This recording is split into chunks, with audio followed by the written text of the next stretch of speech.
Olá, gente.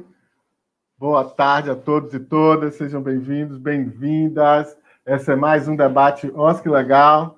E a gente vai falar hoje sobre as defensorias públicas e as organizações da sociedade civil. Nós estamos aqui com grandes convidados, convidadas excepcionais, pessoas muito especiais que têm trabalhado nas defensorias e fora também, no caso da Laís, com bastante atenção a essa relação, a essa articulação. Queria dar as boas-vindas a todo mundo que está chegando. Tem uma turma aí, não tem comentários ainda, mas fiquem à vontade, podem mandar perguntas aqui para os nossos convidados e nossas convidadas. Eu sou Lucas Seara, sou advogado, coordenador aqui do OSC Legal Instituto. O OSC Legal Instituto ele é voltado ao fortalecimento das organizações da sociedade civil através da disponibilização de informação, e conteúdo e instrumentos jurídicos para a gestão dessas organizações, para o fortalecimento da sua sustentabilidade. Então, hoje eu estou aqui com, por enquanto, 3 convidados, está na espera de mais um, e eu vou apresentá-los para vocês.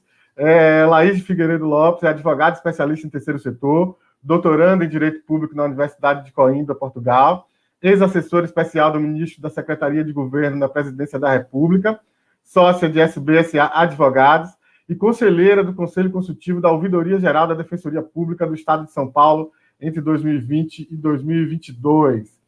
A doutora Rivana Barreto Ricasso de Oliveira é defensora pública do Estado do Acre, defensora pública interamericana perante a Corte e a Comissão Interamericana de Direitos Humanos, doutora em Direito pela USP e mestre em Direito pela Universidade Federal da Paraíba. Atualmente ocupa a presidência da Associação Nacional das Defensoras e Defensores Públicos, a ANADEP. E também temos aqui o doutor Gil Braga de Castro Silva, que é defensor público e do Estado da Bahia. Sejam muito bem-vindos, muito bem-vindas aqui. É uma honra recebê-las. E, sem maiores delongas, eu queria chamar a Laís Lopes, passar a palavra para a Laís Lopes. Ela vai falar um pouco sobre o relatório da Defensoria Pública de São Paulo, que trata dessa relação e do atendimento às organizações sem fins lucrativos. E antes de passar a palavra para ela, eu queria dizer que aqui eu estou só fui um instrumento desta reunião, dessa discussão. A pessoa que mais tem estimulado e trabalhado e tocado esse assunto e falado da importância dessa articulação é Laís Lopes. Eu presto aqui publicamente tributo a o que ela tem feito nesse sentido, né, desde já há algum tempo que a gente vem dialogando nesse sentido. Tivemos reuniões conjuntas aí com a Defensoria do Estado da Bahia e diálogos com outras defensorias. Ela lançou um texto junto com o doutor Fábio Amado, sobre a experiência do Rio de Janeiro, e também participou da confecção desse relatório. Então, ninguém mais recomendado e certo para fazer essa fala, para apresentar esse relatório do que Laís, e eu vou passar, sem maiores delongas, a palavra para ela. Laís Lopes, por favor, a palavra está contigo. Super obrigada, Lucas. Eu também te parabenizo aí pelo trabalho incrível que você tem feito de divulgação de informações relevantes para as organizações da sociedade civil. Cumprimento aqui a Rivane e o Gil. É uma honra estar aqui com vocês e espero que o nosso amigo Fábio também chegue, se some a essa mesa virtual. Enfim, sou advogada há 20 anos nessa área de terceiro setor. E quando assumi o desafio na Secretaria-Geral da Presidência da República de trabalhar o arcabouço, a arquitetura regulatória das organizações da sociedade civil, a gente não só fez isso na perspectiva normativa, né, enfim, em olhar as leis e os decretos e normas infralegais que eram necessárias para os temas que são pertinentes, que são incidentes sobre as organizações da sociedade civil, notadamente na seara da contratualização, da relação de parcerias com o Estado, da sustentabilidade econômica, que envolve todas as questões tributárias das organizações da sociedade civil, e também o tema da certificação. Mas a gente também trabalhou com uma perspectiva de conhecimentos, tentando melhorar essa governança institucional que pode apoiar e mudar o cenário de criminalização burocrática das organizações da sociedade civil. E olhando para o sistema de justiça, olhando para os operadores do direito, tem um ator muito relevante que a gente preza muito, que a gente admira muito, que é a Defensoria Pública. e que, de alguma forma, tem uma experiência ainda não tão fortalecida no sentido de um apoio mais direto às organizações da sociedade civil nesse cenário. Então, desde a época da Secretaria-Geral da Presidência da República, da Secretaria de Governo, a gente também trabalhou muito com a Luciana Pivato, que fez uma consultoria sobre esse tema das organizações da sociedade civil e da Defensoria Pública. A gente começou a construir e acumular conhecimentos e informações nessa área. E qual foi minha grata surpresa de ter sido convidada pelo William Fernandes para compor aqui em São Paulo o Conselho Consultivo da Ouvidoria da Defensoria Pública do Estado de São Paulo. Nessa condição, a gente trouxe também para debate dentro do Conselho o tema do atendimento de pessoas jurídicas sem fins lucrativos pela própria Defensoria do Estado de São Paulo. Eu fiz essa relatoria junto com o conselheiro Marcos Fux, que é diretor executivo do Instituto Pro Bono, que tem um trabalho também relevante de apoio às organizações de sociedade civil que não têm condições de arcar com, enfim, honorários advocatícios, e a gente construiu, então, uma sistematização que buscou entender o estado da arte de como esse tema estava sendo tratado nas defensorias públicas Brasil afora, especificamente para fazer recomendações à Defensoria Pública do Estado de São Paulo. Mas entendo que essa sistematização inédita e relevante acaba inspirando e ajudando o diálogo com as demais defensorias Brasil afora. Então, eu vou apresentar aqui para vocês um resumo desse, enfim, vou tentar resumir o relatório, que também está disponível, acho que o Lucas vai disponibilizar também o link da própria Defensoria do Estado de São Paulo, para que a gente possa ter acesso aos céus. A gente testou tanto o compartilhamento, agora não estou conseguindo compartilhar. Mas tudo bem, posso fazer sem compartilhar. Deixa eu só tentar mais uma vez, e aí, se não der certo, a gente faz oralmente. Só um minutinho, vamos tentar mais uma vez. Share screen. Achei, pronto. Só, Laís, lembrando que o link já está aí disponível no chat para todo mundo, para quem quiser ter acesso ao relatório. Super obrigada, Lucas. Então, vamos lá. O relatório, então, enfim, ele está construído em 4 partes, ele traz uma introdução sobre as entidades privadas sem fins lucrativos que necessitam de atendimento da Defensoria Pública do Estado de São Paulo, né? Lembrando que o foco aqui desse trabalho era no Estado de São Paulo, o estado da arte, como que isso foi regulado em todas as defensorias e recomendações para a melhor estruturação desse tema na Defensoria Pública do Estado de São Paulo. Por que a gente faz essa introdução buscando identificar os tipos societários, né? Porque daqui a gente já exclui de cara as fundações. As fundações são fundo para uma ação, é um patrimônio afetado por uma determinada finalidade e que, enfim, pela sua própria constituição, tem recursos para a contratação de advogados. A gente não consegue visualizar uma fundação que esteja numa situação de vulnerabilidade social e elas também são assistidas, acompanhadas, veladas, segundo o Código Civil, pelo Ministério Público. Então, o nosso foco aqui seriam principalmente as associações e entrariam ainda também cooperativas e organizações religiosas. As áreas que a gente entende que são importantes e que poderiam ser assumidas pela Defensoria Pública têm a ver, principalmente, com o direito constitucional e direitos humanos. A liberdade de associação está prevista na nossa Carta Magna, e muitas vezes a gente, enfim, tem diversas questões que advêm dessa liberdade de associação, da possibilidade da vedação da interferência estatal, e esse apoio da Defensoria Pública é muito importante nesse sentido. O direito civil, o direito societário, né, em termos principalmente dos estatutos sociais das organizações, direito administrativo, notadamente aí, principalmente com a arquitetura nova do novo marco regulatório das organizações de sociedade civil, da Lei 13.019 de 2014, o direito tributário e o direito do trabalho. Num artigo que eu escrevi junto com o defensor Fábio Amado, do Rio de Janeiro, a gente buscou explorar essa possibilidade de participação da Defensoria, por exemplo, na implementação do marco regulatório, pensando que é possível, inclusive, apoiar a regulamentação participativa, os debates e os diálogos, né, locais, para além das orientações em específico. Então, no estado do Rio de Janeiro, por exemplo, havia bastante dificuldade de diálogo sobre o decreto, e foi por meio da Defensoria que as organizações da sociedade civil conseguiram interferir e conversar mais com o governo sobre a regulamentação local. Em relação aos critérios de vulnerabilidade, acho que a gente tem aí, enfim, dois entendimentos. A primeira é que a própria condição das organizações da sociedade civil, que são pessoas jurídicas sem fins lucrativos, já demonstra, né, que tem uma vulnerabilidade social colocada perante os demais tipos societários, né? E, em segundo lugar, principalmente pelos critérios de vulnerabilidade do público atendido. Então, a gente está falando de um determinado perfil de organizações da sociedade civil que atuam na área de assistência social, educação, moradia, defesa de direitos humanos em geral, especialmente se a gente for pensar no atendimento a pessoas com deficiências, mulheres, negras, negros, pessoas em situações de rua, entre outros públicos que são público-alvo das organizações.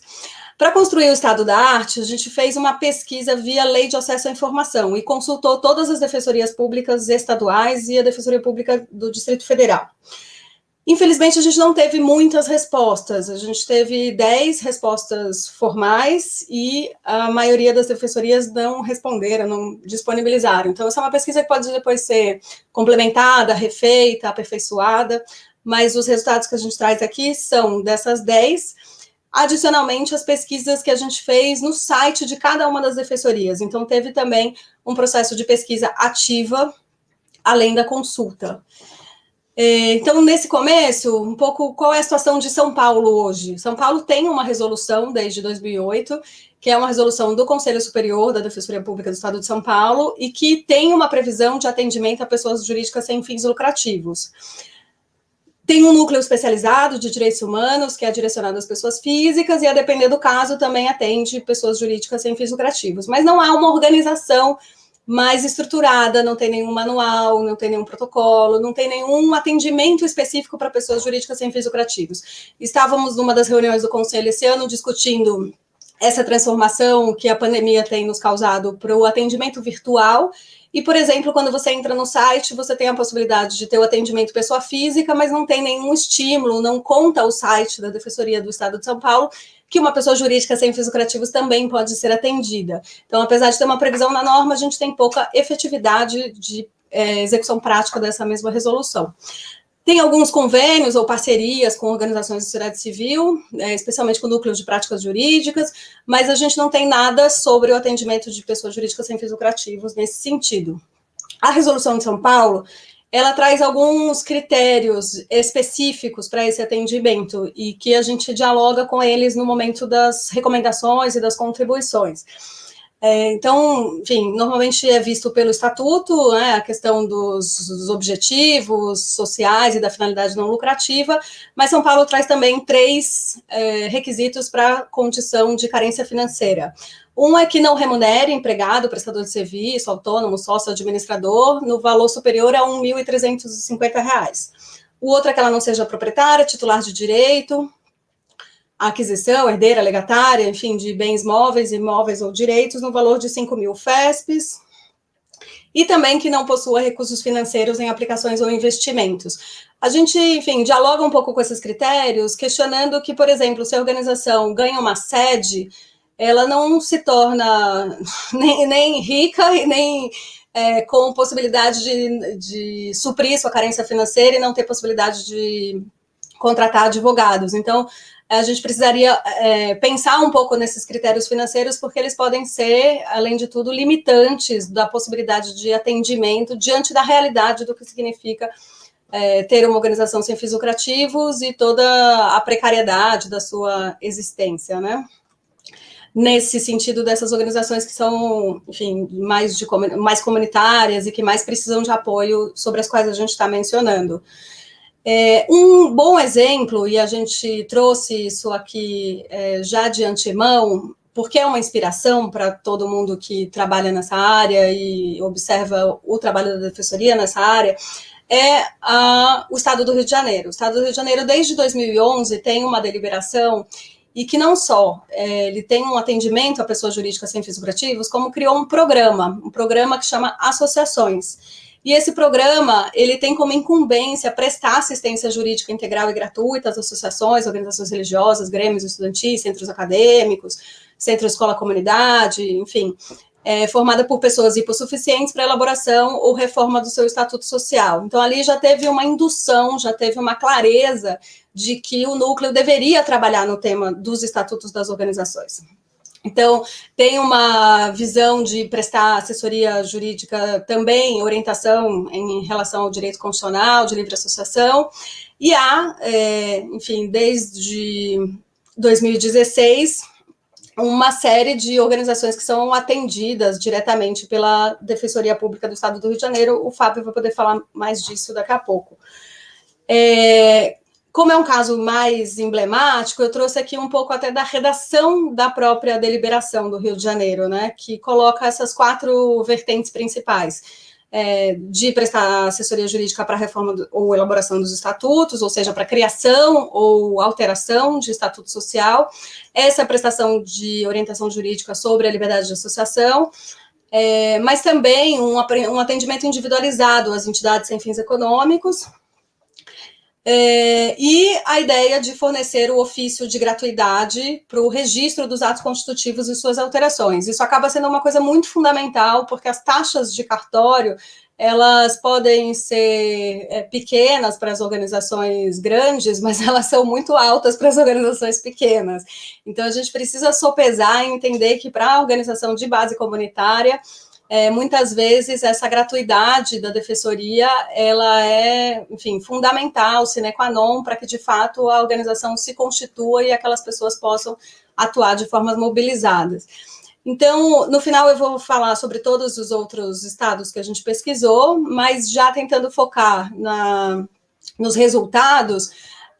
Enquanto recomendação para o Estado de São Paulo, no nosso relatório, a gente sugere que seja criado um programa dentro da Defensoria Pública, a exemplo do Estado do Rio de Janeiro, no Estado de São Paulo, de atendimento às associações, ao terceiro setor ou à sociedade civil organizada, como a gente sugeriu aqui falar. Alternativamente, como subprograma, pode também refletir sobre o atendimento às pessoas jurídicas em situação de vulnerabilidade social. A gente trouxe essa discussão e foi muito debatida no Conselho também, questões referentes a microempresas e empresas de pequeno porte, que também muitas vezes se encontram em situações de vulnerabilidade social. O nosso foco é falar prioritariamente das organizações de sociedade civil, mas fica essa reflexão no sentido, enfim, de estar sempre atento ao público, né, de situação de vulnerabilidade social enquanto pessoas jurídicas. A outra questão era pensar em admitir outras formas de demonstrar atuação em torno da questão de vulnerabilidade social, que não só o estatuto social e que não só minutas genéricas, né? A gente pode ter, por exemplo, movimentos, coletivos e redes que ainda não se constituíram como uma pessoa jurídica e não tem o estatuto para demonstrar, justamente precisa do apoio para elaborar o estatuto. Então, se a gente exige o estatuto como forma de demonstração do critério, a gente inviabiliza esse trabalho, por exemplo, de constituição. Como quarta recomendação, rever os critérios de hipossuficiência verificados por meio da existência de funcionários assalariados. Muitas vezes, enfim, a gente tem a regra de que as organizações não podem remunerar, foi uma questão muito debatida no âmbito da agenda do marco regulatório das organizações de sociedade civil, que acaba criminalizando as organizações como se elas tivessem ainda naquele passado mais altruísta, né? Então, a mudança de poder remunerar é realmente algo mais recente, mais novo, e a gente entende que, enfim, poderia aumentar esse valor, porque muitas vezes as organizações pagam as pessoas com muito esforço. Mesmo assim, ela não tem recursos para pagar honorários advocatícios. Então, a gente sugere elevar um pouco esse valor, esse número de salários mínimos possíveis, né? No caso dos critérios da existência de patrimônio, é um pouco do caso do que a gente falou, muitas vezes os valores das organizações podem já estar comprometidos e o fato dela ser titular de um imóvel, por exemplo, que recebeu em doação para sediar suas atividades, na comunidade não necessariamente a faz com uma saúde financeira, a torna uma saúde financeira relevante, né?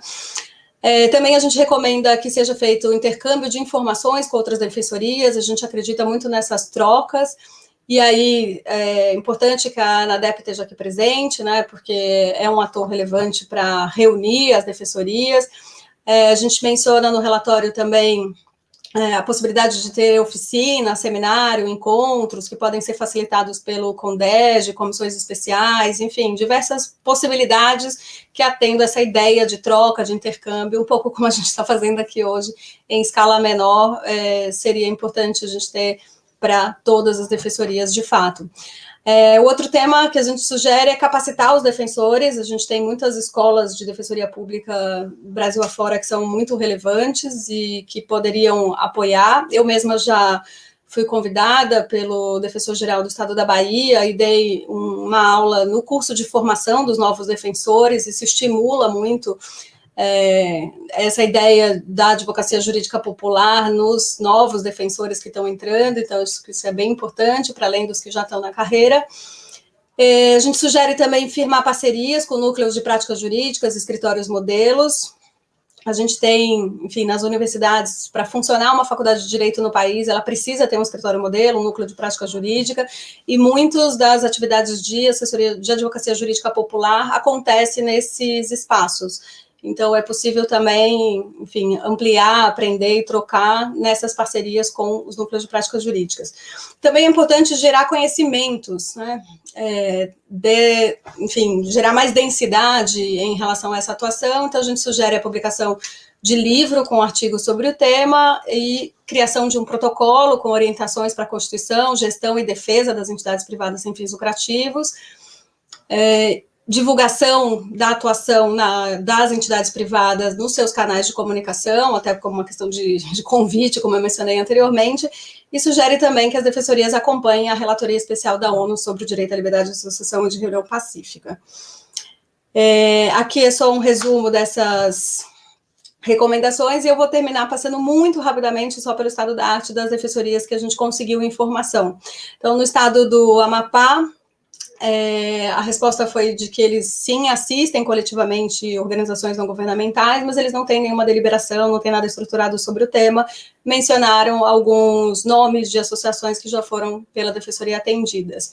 No caso do estado do Amazonas, há uma deliberação 12 de 2014, que fala sobre atendimento à pessoa jurídica, apesar de também não ter muita estruturação desse atendimento direto às entidades. O estado da Bahia não tem também nenhum ato normativo que discipline, mas já atenderam entidades associativas desde 2015 até a presente data. Tem uma forte atuação em demandas coletivas de diversas naturezas, como ação de despejo, reintegração de posse, etc., que normalmente acontece, é mais comum a gente ver as defensorias em parceria com as organizações pelas causas, mas não a institucionalidade da organização da sociedade civil, mas há muita disposição em fazer no estado da Bahia. O Gil está aqui presente para poder falar sobre isso também. No estado do Ceará, existe uma resolução, número 11, que fala que a Defensoria Pública garantirá a ampla defesa e o contraditório de todas as pessoas jurídicas, em processos administrativos e judiciais. Então, enfim, amplia para todas as pessoas jurídicas, né, a possibilidade, mas não falou muito mais em relação especificamente às entidades privadas sem fins lucrativos. A gente tem uma resolução que trata sobre o atendimento de pessoa jurídica também no caso do estado de Goiás, e que especificamente fala de pessoa jurídica com fins lucrativos, inclusive, sem fins lucrativos. No caso do estado do Mato Grosso do Sul, a gente também tem uma resolução que fala do atendimento à pessoa jurídica e analisa a insuficiência de recursos de acordo com o Estatuto Social. A gente tem também uma deliberação no estado de Minas. O estado de Minas tem a possibilidade do atendimento das pessoas jurídicas sem fins lucrativos, que também deve ser demonstrado por objeto social do estatuto, que precisa ter defesa ou promoção de interesses dos hipossuficientes econômicos ou tem relevante interesse social. Defensoria Pública do Estado do Paraná não tem nenhuma resolução específica, não foi informada, mas diz que também são atendidas entidades privadas sem fins lucrativos que não tenham recursos financeiros para contratar advogados. No caso da Defensoria Pública do Estado do Pernambuco, há informação de que as pessoas jurídicas em dificuldades financeiras podem se valer do patrocínio do defensor público, igualmente as associações, mas não tem muito mais informações do que isso, assim como no estado do Rio Grande do Norte, que diz, no estado do Rio Grande do Norte, na verdade, diz que não faz o atendimento de pessoas jurídicas e não tem norma, nem núcleo, nem protocolo. E no caso da Defensoria Pública do Estado do Rio Grande do Sul, tem um relatório de serviços que menciona que a instituição pode atuar em favor de pessoas jurídicas quando essas se constituírem como entidades civis ou sem fins lucrativos. No caso de Rondônia, existe uma resolução, uma deliberação do Conselho Superior que trata do atendimento a pessoas jurídicas sem fins lucrativos. No que eles já fizeram foi especialmente de litígios em natureza coletiva, em especial conflitos possessórios, que é sempre o mais comum, as questões envolvendo moradia. No caso de Santa Catarina, a deliberação 15 fala, sim, sobre atendimento a pessoas jurídicas sem fins lucrativos. E a gente tem também, no caso de Sergipe, o atendimento a pessoas jurídicas sem fins lucrativos também previsto numa deliberação. E na Defensoria Pública do Tocantins também há uma resolução que fala do atendimento de pessoas jurídicas e também das entidades sem fins lucrativos. A gente sistematizou também o próprio Instituto Pro Bono, que eu falei que é gerido pelo Marcos Fux, que faz um trabalho de acordo com o provimento do Conselho Federal da OAB da Advocacia Pro Bono, que normatiza essa prestação gratuita, eventual e voluntária em favor de instituições sem fins econômicos e os seus assistidos, sempre que os beneficiários não dispuserem de recursos para contratação profissional. Essas fontes, então, foram prestadas pelas próprias defensorias, e aqui tem, enfim, uma finalização de que foi eu, Laís de Figueiredo Lopes, junto com o conselheiro Marcos Fux, quem fizemos esse relatório. Fico às ordens aí para a gente conversar. Olá, Fábio. Muito legal, Laís. Muito obrigado por essa apresentação. É interessantíssimo esse relatório. Para quem não viu, quem tem interesse, enfim, eu coloquei o link no chat, tá? Eu disponibilizei o link desse relatório no chat para quem quiser ler, quem quiser ver. Muito bacana mesmo. E eu queria aproveitar, então, a deixa para dar as boas-vindas e recepcionar o doutor Fábio Amado, do Rio de Janeiro, defensor público do Estado do Rio de Janeiro. E ele é mestre em Direito pela Universidade Federal do Rio de Janeiro e coordenador de Direitos Humanos lá na Defensoria Pública Estadual do Rio de Janeiro. Doutor Fábio, seja muito bem-vindo também, tá? Muito obrigado por sua presença aqui no nosso debate. Eu queria, então, já começar, então, que a gente pudesse fazer a ideia que a gente possa girar aí a fala e que os defensores possam falar um pouco a respeito desse relatório. Claro que cada um vai trazer seu ponto de vista, sua avaliação com relação aos achados desse relatório, ao panorama nacional que a Laís trouxe. E vou começar, então, pela doutora Rivana. Tá? Doutora Rivana, fique à vontade, a palavra está contigo.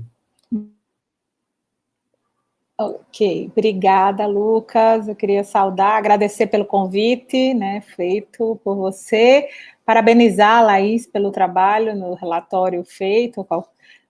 Fiz a leitura desse relatório, fiquei muito impressionada com o trabalho técnico, né, e de profundidade no auxílio, eu acredito, nas conclusões dele, são, como a Laís mencionou, são importantes para a Defensoria de São Paulo, mas acredito que importantes para todas as defensorias. O prognóstico feito não cabe só para a Defensoria de São Paulo, né? Acho que cabe para uma reflexão de todas as defensorias. Saudar também Fábio, né, a quem eu tenho uma admiração profunda. Fábio, é muito bom estar com você aqui. O Gil também, todo o trabalho feito aí na Defensoria da Bahia, essa defensoria muito forte, né, no trabalho com as organizações sociais também.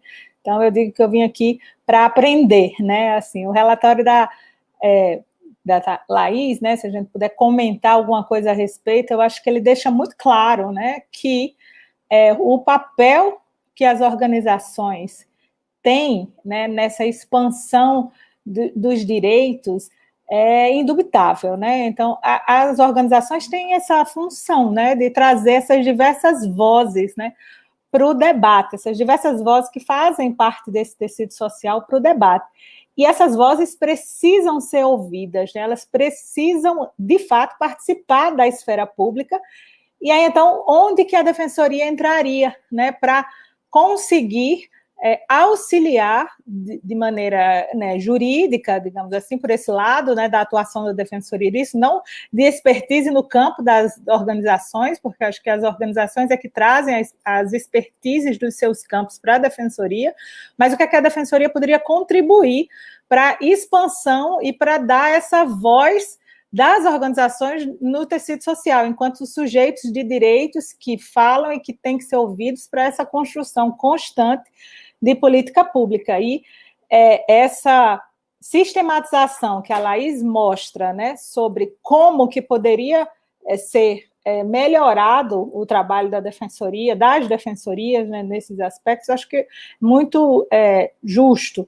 Você vê que há diferenças, né? O Brasil é um país continental e a Defensoria tem diferenças em cada um dos seus estados, né? Diferenças que vão da sua abrangência econômica, financeira e numérica, né, de defensores públicos, para, então, encampar as diversas pautas que elas são provocadas.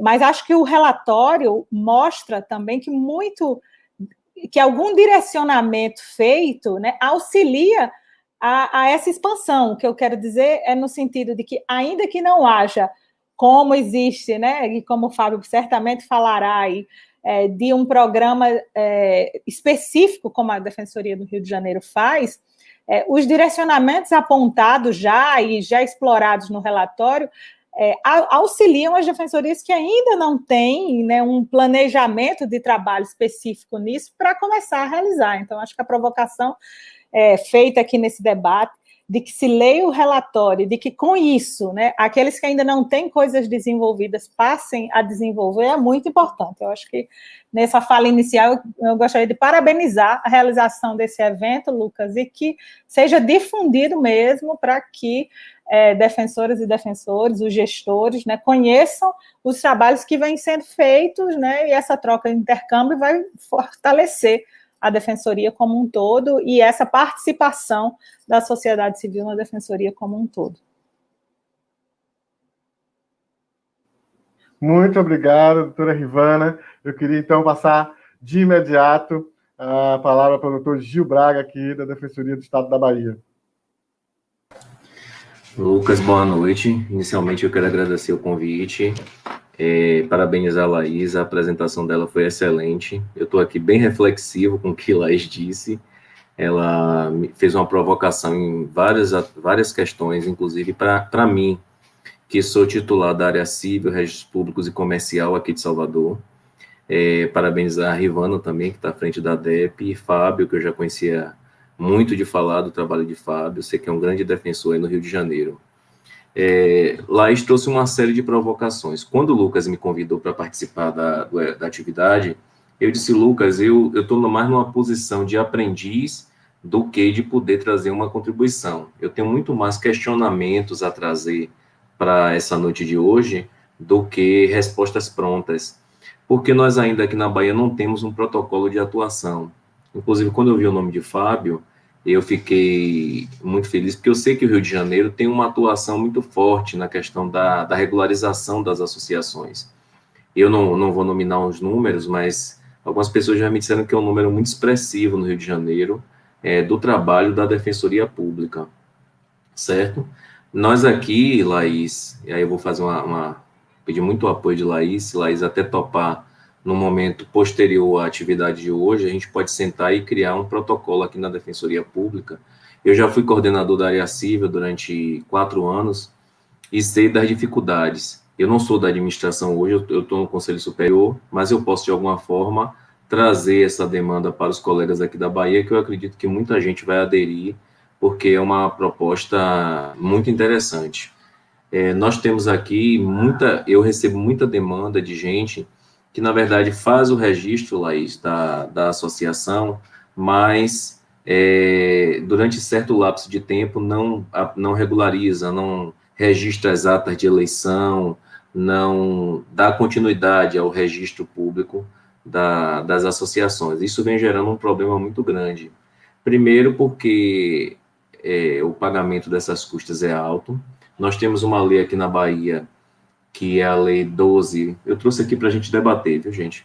É a Lei 12.373, de 23 de dezembro de 2011, que isenta de taxas os beneficiários da justiça gratuita, mas confesso que a gente tem uma dificuldade aqui de obter administrativamente essa isenção. Eu tenho feito alguns requerimentos, ainda não tive resposta. Depois, até no contato a posteriori com a Laís, a gente pode avaliar esses pedidos que eu tenho feito. E aí, eu tenho feito alguns requerimentos judiciais para o reconhecimento dessa isenção, para a gente fazer alguns registros, certo? Nós também aqui temos um trabalho, eu vou trazer casos isolados, até para que Laís possa depois ajudar a gente, o Fábio também, que tem muita experiência. A gente tem um trabalho aqui também não só na parte do registro da associação, não só na parte da regularização, mas a gente tem uma parceria, a Defensoria da Bahia tem tradição de trabalhar com a sociedade civil. Exatamente amanhã, eu completo 13 anos de Defensoria Pública, e desde que eu cheguei na Defensoria, primeiro eu fui defensor em Sergipe, e depois eu vim aqui para a Bahia, e aí, desde que eu cheguei na Bahia, sempre foi tradição a gente trabalhar em parceria com a sociedade civil organizada. E a gente, inclusive, eu já acompanhei casos de defesa de associações que recebem repasse de recurso, tem dificuldade na prestação de contas, e a gente teve que judicializar para garantir repasses posteriores para que a associação pudesse fazer frente às suas despesas. Eu não tenho conhecimento de a gente ter trabalhado numa defesa administrativa dessas associações, mas temos um histórico de atuação na área judicial. Também nessa parceria com a sociedade civil, nós atuamos aqui na formulação de algumas políticas públicas. Eu participei lá atrás da criação do Núcleo de Prevenção, Mediação e Regularização Fundiária aqui da Defensoria da Bahia. E lá atrás a gente participou da discussão da política de aluguel social com as associações, com a sociedade civil aqui da Bahia. Foi uma parceria muito importante. Também temos o histórico da propositura de ações coletivas em parceria com as associações, mas pelo conhecimento que eu tenho, sempre a Defensoria encabeçando essas ações coletivas. Nós temos aqui um núcleo de população de rua muito forte, muito atuante, e que também é referência em parceria com a sociedade civil organizada. Temos também parceria, eu vou citar algumas associações que eu tenho conhecimento, que é a Abraça Microcefalia. Nós encabeçamos aqui a luta das mães e dos familiares que têm crianças com microcefalia. Temos também uma parceria com os lúpicos organizados da Bahia, o HTL Vida, uma associação chamada Esperança Múltipla. Mais cedo, antes da live, eu conversei com uma colega de Vitória da Conquista, porque lá tem uma experiência muito forte na questão dos catadores de resíduos, e lá a Defensoria de Vitória da Conquista ajudou na regularização dessa associação de catadores de resíduos. Por que eu estou trazendo alguns casos? Porque, na verdade, nós temos um histórico de atuação com a sociedade civil, um histórico forte. O que eu acho que está faltando é um ponto que Laís colocou na sua apresentação, que é um protocolo, uma sistematização dessa atuação. Eu acho que o que está faltando, não só na Bahia, mas pela apresentação de Laís de uma forma nacional, mas é um protocolo de atuação. Possa ser que alguns estados já tenham uma atuação forte nessa questão da regularização, mas de forma muito esparsa e isolada, diferente do Rio, que pelo conhecimento que eu tenho, tem uma atuação já sistematizada nessa questão. Laís também trouxe um item na sua apresentação, que foi o atendimento de microempresas. No atendimento civil, eu já fiz a defesa de algumas microempresas, eu não vejo problema nisso, não. Eu não faço essa limitação, certo? Lucas já está chamando aqui para a realidade, que o tempo está acabando, mas dizer que, como Rivana está aqui hoje, e é importante a presença dela, é importante até que numa comissão da ANADEP, e até em parceria com o CONDEG, a gente possa encontrar um espaço para tentar fazer essa discussão nacional desse protocolo. Possa ser que seja interessante. Na Bahia, eu já me coloco à disposição, como eu já tinha dito antes, de levar essa discussão para o defensor público geral, de apresentar ele. Não sou da administração, mas posso apresentar ele se ele tiver interesse. Como eu sou da área civil, e eu gosto muito da área civil, eu posso participar da construção desse protocolo, tá ok? Aí, espero ter ajudado na discussão e estou aqui à disposição de vocês. Muito bacana, doutor Gil, e a Defensoria da Bahia aí, aberta, se mostrando muito aberta a esse diálogo, essa articulação e avançar nos protocolos, isso é fundamental. Então vamos ouvir o doutor Fábio Amado, chegou um pouquinho depois, teve um probleminha aí na conexão, mas felizmente está aqui com a gente, a quem eu agradeço muito a presença aqui, tem uma experiência bacana, todo mundo já citou, então vamos ouvi-lo, estou muito ansioso, inclusive, por ouvi-lo e entender um pouco melhor dessa experiência. Doutor Fábio, contigo. Muito boa noite, Lucas. Muito obrigado pelo convite. Boa noite a todas e todos. Um carinho aqui especial à mesa. Laís, minha querida amiga. Rivana, minha presidenta. E Gil, uma satisfação que nós possamos fazer muitas construções. Você que vem de uma defensoria que eu admiro tanto. Então, colegas tão extraordinários. Eva, Lívia, são defensores e defensoras extremamente aguerridas e que têm uma atuação muito potente com a sociedade civil. Eu vou ser objetivo porque o nosso tempo é reduzido e para tentar ser o mais prático possível. A Defensoria Pública do Rio vem atuando com a sociedade civil, mais especificamente, e nessa constituição formal das organizações, em 2004, quando surge o Núcleo de Defesa dos Direitos Humanos, que eu estou coordenador desde 2015. Nós já auxiliamos a constituição formal de cerca de 2.000 organizações aqui no Rio de Janeiro. É um número realmente expressivo, mas a atuação ela vai além da mera constituição formal, porque muitas vezes, inclusive para evitar retaliações e represálias, os movimentos, essa fluidez inerente aos coletivos, ela é importante que seja mantida e nós trabalhamos também independente da formalização dessas instituições. Dessas milhares de organizações que nós tivemos a honra de ajudar a constituir, uma mais recente e que a gente tem muito orgulho de ter auxiliado na colaboração é o Instituto Marielle Franco, que é capitaneado e coordenado pela irmã da Marielle, Aniele, e tem conseguido, em pouco tempo, construir uma legitimidade, um diálogo muito forte com a sociedade civil nas pautas feministas, nas pautas antirracistas e muitas outras áreas. A construção com a sociedade civil, ela faz parte da Defensoria Pública e ela legitima a própria atuação da Defensoria Pública. A Defensoria Pública, quando se entende enquanto um instrumento de um regime democrático, ela se fortalece a partir do momento em que ela é capaz não de se substituir à sociedade civil, não de se colocar no lugar da sociedade civil, mas de respeitar o papel da sociedade civil, organizada ou não, amplificar essa voz e se colocar na frente quando é para evitar que a sociedade civil seja hostilizada por essa violência institucional tão comum, infelizmente, no nosso país.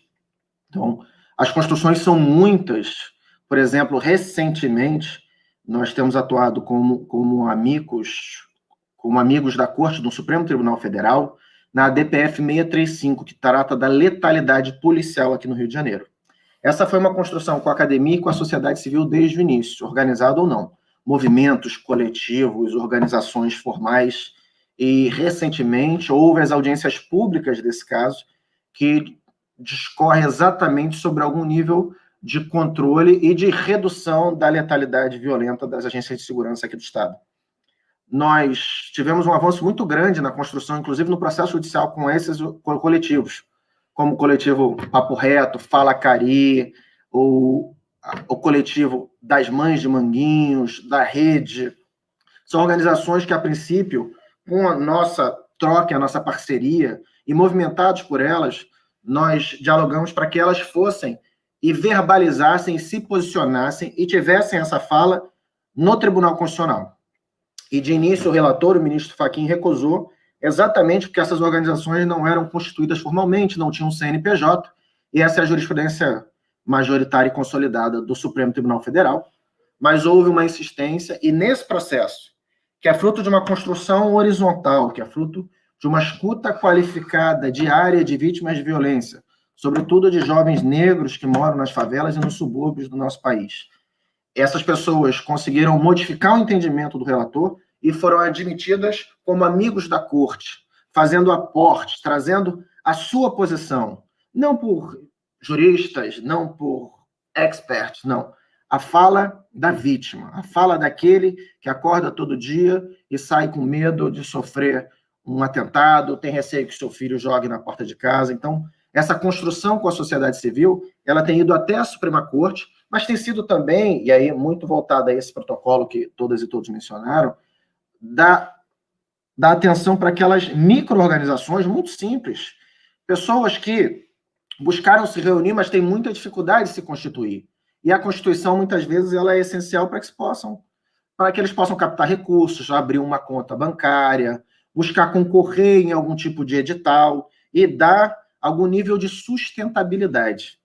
A Laís me deu a honra de compartilhar um artigo em que a gente, de uma forma breve, analisava algum desses pontos em que a Defensoria Pública pode, de alguma forma, prestar assistência jurídica integral e gratuita. A Constituição é muito importante, e a Defensoria Pública, sem dúvida alguma, é uma instituição que busca sempre se aperfeiçoar, busca sempre ouvir. Essa é uma fala muito constante, seja da ANADEP, com a nossa presidente, com a Rivana, seja do CONDEG, que é o Conselho Nacional de Defensores Públicos Gerais.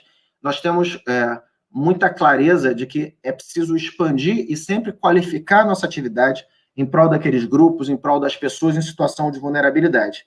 E, nesse sentido, esses protocolos, como essa pesquisa desenvolvida pela Laís e pelo grupo demonstra muito bem, há uma dificuldade ainda na estruturação, porque, preciso dizer aqui, há cidades no Brasil que ainda não têm defensores.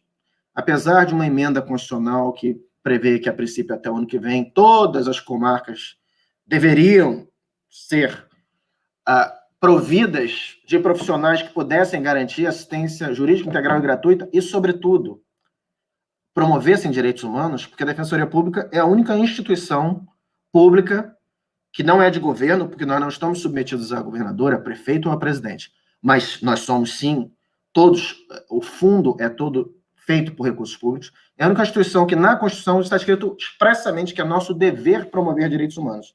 E daí é impossível promover direitos humanos se não for uma construção coletiva com a sociedade civil. Se não houver o cuidado na educação, na formação, e essa educação também não ser verticalizada. Essa educação é uma troca constante, porque o contato da sociedade civil e o momento em que a sociedade civil se apropria da sua defensoria pública, ela oxigena, ela traz novas percepções, ela direciona os recursos da sua instituição, Defensoria Pública, do Estado ou da União, para que possa atender exatamente o que é fundamental e o que mais lhes traz situações difíceis.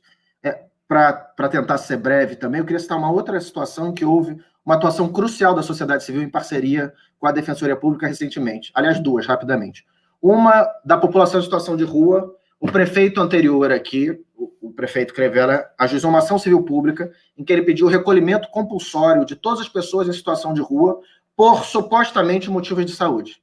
Segundo o procurador-geral do município, que assinou a ação civil pública, as pessoas em situação de rua deveriam ser retiradas à força das ruas e colocadas em abrigos, ou seja, unidades de cunho assistencial, para que a saúde delas fosse preservada. Ou seja, confiná-las em unidades. A sociedade civil buscou a Defensoria Pública, o Núcleo de Defesa dos Direitos Humanos, e nós entramos no processo, incidimos e atuamos para que a tutela não fosse deferida, e, evidentemente, o município não teve êxito nisso. Uma outra situação muito importante que foi pautada pela sociedade civil, e nessa construção da sociedade civil é fundamental a aproximação de uma instituição que tem que ser presidida, um órgão dentro da Defensoria Pública que tem que ser presidido por alguém de fora, que é a ouvidoria. A ouvidoria na Defensoria Pública deve ser externa, ela não deve ser integrada por uma defensora ou um defensor, mas sim alguém da sociedade civil que possa fazer essa interlocução e aproximar os movimentos, as demandas do cidadão, daqueles que são a razão da existência da Defensoria Pública, daqueles mais vulneráveis, dos hipersuficientes, daqueles que são a razão da própria Constituição, a nossa missão constitucional, para que eles possam ocupar a Defensoria Pública e para que as suas demandas não só sejam ouvidas, mas sejam acolhidas e direcionadas. Então, outro ponto para concluir, Lucas, e diz respeito à água. Aqui no Rio de Janeiro, nós tivemos, como em muitos outros estados, uma dificuldade enorme com o fornecimento de água durante a pandemia, principalmente nos grotões de pobreza, nos lugares mais afastados, nos morros mais íngremes. Nós tivemos uma falta de água, a SEDAI tem problemas crônicos que não se diz respeito apenas à qualidade, a geosmina, a péssima qualidade da concessionária, mas também da falta de acesso. Então, nós ingressamos com uma ação, depois de ouvir mais de 400 pessoas das comunidades do Rio de Janeiro, e a partir dessa escuta, nós fizemos em construção com o Ministério Público um mapa, identificando todas as áreas, e ajuizamos 2 ações civis públicas, e em uma delas nós conseguimos uma decisão de tutela antecipada no tribunal, garantindo água a todas as pessoas, inclusive as pessoas em situação de rua, determinando que a concessionária deveria prover água com fluxo contínuo, inclusive aqueles que não tinham uma matrícula específica e que não pagavam por isso. Por muitos meses nós conseguimos manter essa decisão, e ela foi fundamental para que as favelas, ao acionarem especialmente o nosso núcleo de defesa do consumidor, que também atendia aqueles que não eram consumidores, nós contactássemos a prestadora de serviço de água e ela atendesse aquelas demandas, com caminhão-pipa, com fornecimento de água. Então, o direito ao saneamento, o direito à água e todos os direitos básicos são fundamentais, e eles são consolidados nessa união tão crucial, tão fundamental, que nos é tão cara, que anima a nossa atividade diária e faz com que a Defensoria Pública busque essa pluralidade e essa legitimidade, que no nosso caso se faz exatamente ao lado da sociedade civil. Sensacional, doutor Fábio, muito bacana a experiência do Rio de Janeiro, que é um modelo, uma experiência super exitosa, um case de sucesso fundamental. Eu queria dizer para as pessoas que eu disponibilizei o link do artigo que o doutor Fábio Amado escreveu com a Laís Lopes, está aqui no nosso chat já. Tanto eu disponibilizei o link do relatório que a Laís falou sobre, quanto o link do artigo também. Então, para quem tiver interesse em aprofundar um pouco mais essa discussão, estão aí os 2 instrumentos, os 2 textos referenciais. Bom, uma vez que a gente fez essa rodada aí um pouco sobre o relatório, eu vou fazer umas perguntas, enfim, e as pessoas podem ficar à vontade para mandar suas perguntas aqui no chat. A gente não tem vergonha, não tenham qualquer tipo de problema em encaminhar suas perguntas, a gente vai fazer aqui para os nossos convidados, mas eu vou fazer aqui uma rodada de perguntas para cada um dos nossos convidados, um pouco também trazendo os links das primeiras falas, primeira rodada. Eu queria começar, então, por Laís, e falar um pouco da experiência dela. Ela vem de uma experiência da Presidência da República, né, com a agenda do Miroski, e ela já vem falando, né, como eu disse aqui na nossa introdução, dessa importância dessa articulação com a Defensoria Pública, com outros atores também, mas com a Defensoria Pública especialmente, né, já há algum tempo. Escreveu esse artigo, o doutor Fábio Amado, capitaneou também na Ouvidoria de São Paulo esse relatório, então isso a gente já ouviu bastante ela falar aqui, mas eu queria que você trouxesse essa interseção, digamos assim, entre a agenda do Miroski. Você falou um pouco disso ali logo no começo, eu queria que você falasse um pouco mais aí para a gente sobre a interseção entre a agenda do Miroski e essa articulação com as defensorias públicas especificamente. Então, contigo, então, Laís. Obrigada, Lucas. O Fábio esqueceu de contar algumas coisas que eu gosto na Defensoria Pública do Rio de Janeiro. Eu vou só complementar aqui, vou ter a ousadia de complementar o relato dele, mas que conecta com o que a gente está falando, né? Em algum momento, no Rio de Janeiro, se percebeu que o fortalecimento institucional das organizações ia para além só dos documentos, né? Então, eles começaram a fazer palestras mensais sobre temas diversos da gestão das organizações de sociedade civil, convidando diversas pessoas. A gente chegou a fazer junto um seminário sobre marco regulatório das organizações de sociedade civil, e isso, enfim, não só tem um resultado imediato para as organizações, né, de capacitação, de formação, de diálogo, mas isso também, enfim, localiza o tema dentro do órgão, né? Então, quando a gente está estrategicamente tratando desse tema já há alguns anos, é por entender a importância da Defensoria Pública no sistema de justiça, incluso para a gente poder disputar as teses, para a gente poder disputar as questões que são, enfim, afetas às organizações da sociedade civil e colocadas como se fossem uma questão de má-fé, como se fosse, enfim, com essa ideia da criminalização burocrática e administrativa que a gente chama, mas que muitas vezes são fragilidades institucionais, né? Eu coordenei um trabalho na ENCLA, na Estratégia Nacional de Combate à Corrupção e Lavagem de Dinheiro, e a gente foi construir um relatório sobre tipologias de regularidades e de irregularidades. Mas a gente conseguiu fazer isso à luz da nova Lei 13.019 de 2014. E num grupo muito diverso, com o Ministério Público e diversos órgãos de controle presentes, né? CGU e Banco Central, enfim, uma pluralidade mesmo ali presente, a gente levantou dos órgãos de controle o que eles normalmente verificavam como tipologias de irregularidade. E foi muito interessante ver que várias do que eram consideradas irregularidades passaram a ser regularidades na medida em que havia uma lei formal que autorizava. Por exemplo, o pagamento de pessoas, né? O pagamento de pessoas sempre foi um tabu dentro da legislação, a partir de um raciocínio jurídico equivocado, de que as organizações deveriam todas atuar de maneira voluntária, e o acesso a benefícios fiscais tinha essa contrapartida. Tudo isso foi modificado. A gente quer um terceiro setor profissional, a gente quer uma sociedade civil organizada que possa ter pessoas que trabalhem e que possam atender às diversas demandas de transparência e controle que estão colocadas para a gestão dos recursos, né? E esse crescimento, ele precisa ser acompanhado com conhecimento. Então, quando a gente fala de encampar o tema, e quando a gente, enfim, elogia e aplaude a existência de um programa de associações, é porque a gente, de fato, localiza o tema e faz com que as pessoas se sintam em casa, né? Dificilmente uma organização da sociedade civil vai bater a porta da Defensoria que tenha uma resolução que diga, né, uma deliberação do Conselho Superior que diga que pode atender, se ela não souber que ela é bem-vinda ali. Ela normalmente sabe da possibilidade de parceria nas grandes causas, enfim, nas coisas que a gente já está mais acostumado, e da relevância em termos da população de rua, das pessoas com deficiência e etc. Mas quando a gente vai para essa questão da sua institucionalidade, dessa perseguição que muitas vezes acontece do próprio Estado em relação às organizações de sociedade civil, a gente tem pouquíssimo amparo de defesa. Então, é uma questão de promoção e defesa, uma promoção de direitos das próprias organizações de sociedade civil. Por isso, a ideia também da promoção do direito à liberdade de associação como algo que é valioso dentro do campo dos direitos humanos. Então, a ideia de fazer livros e de fazer formações, espaços de troca, é também de construir conhecimentos coletivos e conjuntos, né? Então, acho que é bem importante a gente pensar nessa ideia da educação em direitos humanos, que está colocada como, enfim, parte do alicerce institucional da Defensoria, e como é que a gente adapta isso e traz isso para dentro do campo da sociedade civil organizada nesses temas que a gente está aqui conversando.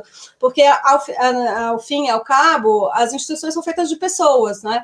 E a gente precisa ampliar esse universo de pessoas que são, enfim... que são do campo da promoção e defesa das organizações, porque o exército do controle, gente, ele é enorme, e a gente precisa ter anteparos e conversas, porque tem muitas situações específicas que são injustas, tem muitas situações específicas que, enfim, são meras formalidades, e que muitas das vezes, enfim, não teve desvio de recursos, não foi nada de fraude nem de má gestão, mas, enfim, não observou uma determinada questão formal.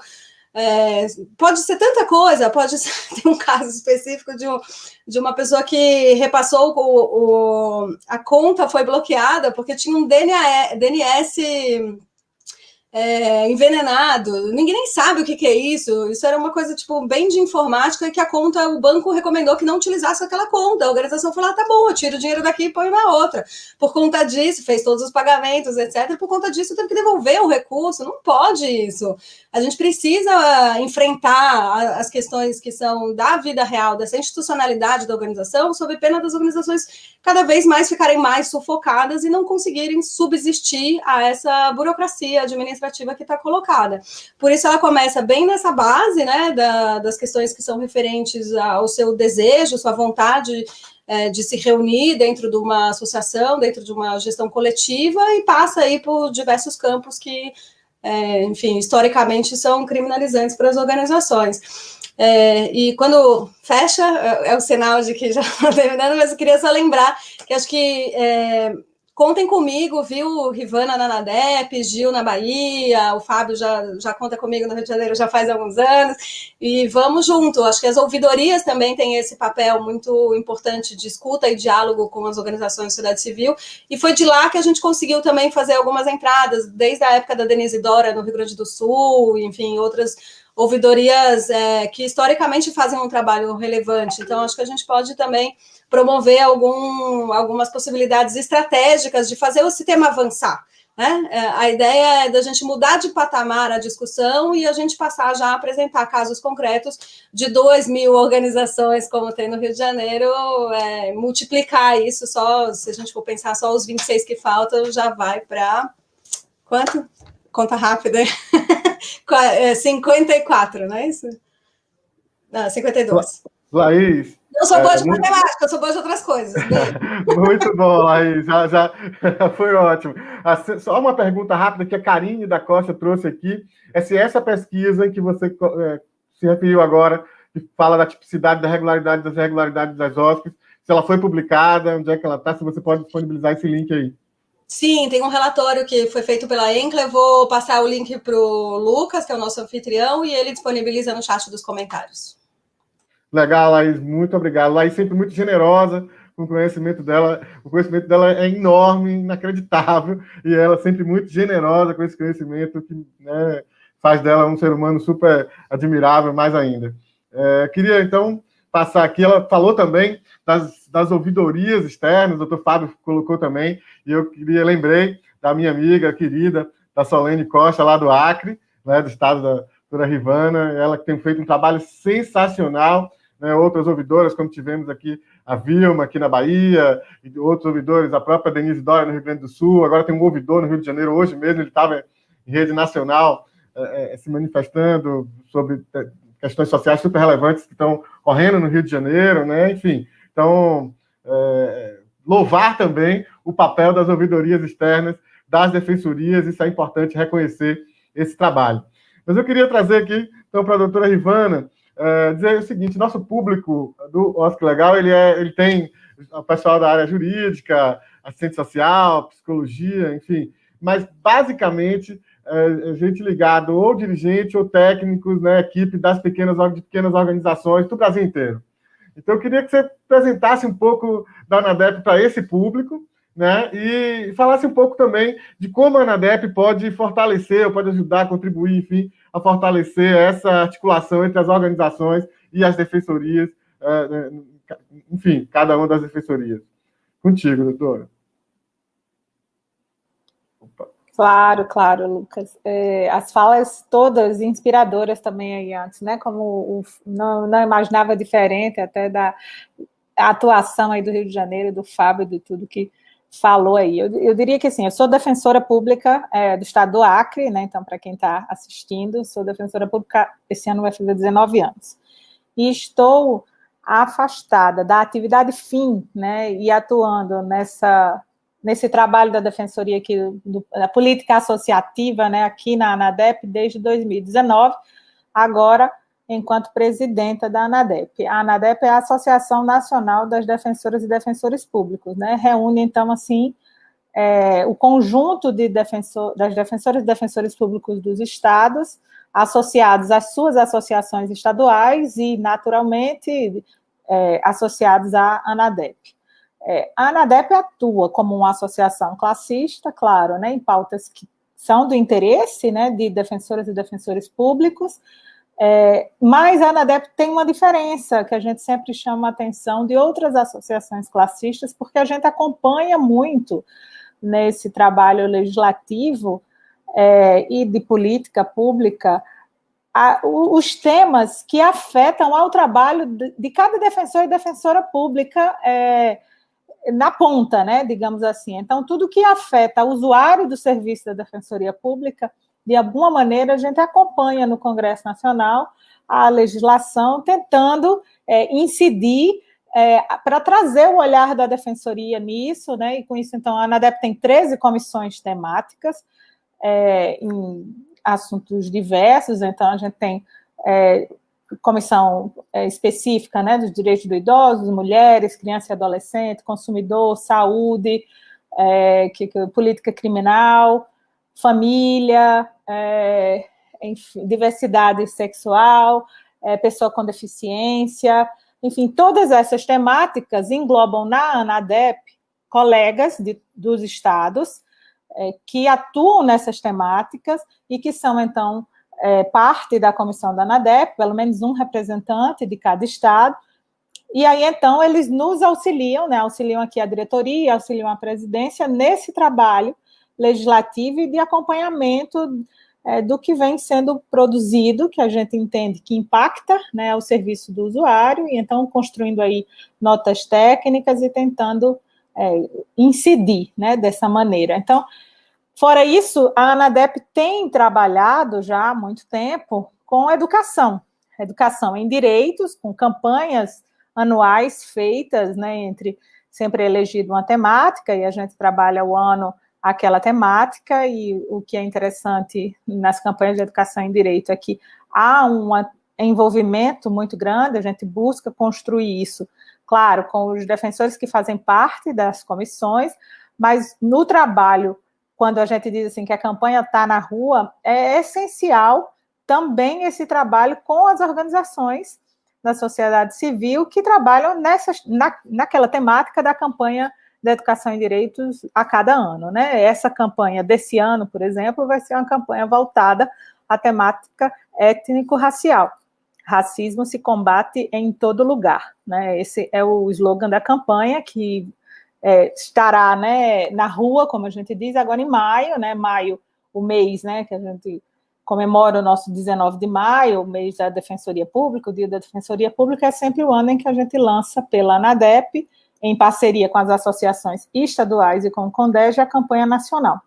E aí, claro que várias parcerias são feitas em torno disso. Fora essa temática de educação em direitos, a ANADEP vem trabalhando, e mais, eu diria que um pouco mais fortemente do ano passado para cá, em jornadas de capacitação para defensoras e defensores públicos, e às vezes, né, com a sociedade civil ali envolvida também, capacitação em temáticas, né, que são do interesse de defensores e defensores públicos, cursos ou jornadas de capacitação, como a gente chama, através a pandemia fez com que a gente se reinventasse nisso, né, Lucas? Igual como a gente está aqui realizando esse evento assim também acontecem as jornadas de capacitação por meio, através do Zoom, né, e aí então a gente consegue reunir número grande de colegas de diversos estados com capacitações, eu diria que quase que contínuas, né? Nesse ano, a nova diretoria tomou posse em fevereiro, a primeira capacitação já começou em março, e o planejamento da Escola Nacional é a realização de capacitações praticamente todas as segundas-feiras à noite, então, terminando um curso, iniciando outro. E nessas jornadas de capacitação, no que você menciona, né, o que é possível fazer e o que a ANADEP faz com a sociedade civil, assim, junto nisso, nessas jornadas de capacitação, algumas delas são construídas, né, junto à propositura da jornada pela comissão temática, que já constrói o arcabouço do programa com a sociedade civil, e em alguns momentos ali, tanto do ponto de vista de quem vai capacitar os defensores, como, em alguns casos, da participação junto ali na capacitação, defensores, né, e pessoas, né, membros dessas organizações,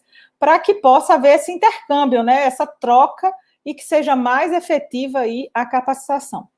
Do ponto de vista do acompanhamento legislativo nas pautas, né, que são de interesse da sociedade, né, do Estado brasileiro e então, da população vulnerável, em muitas matérias a gente também trabalha junto com a sociedade civil, né, em pautas que são relevantes. E essa atuação conjunta se faz mais forte, né?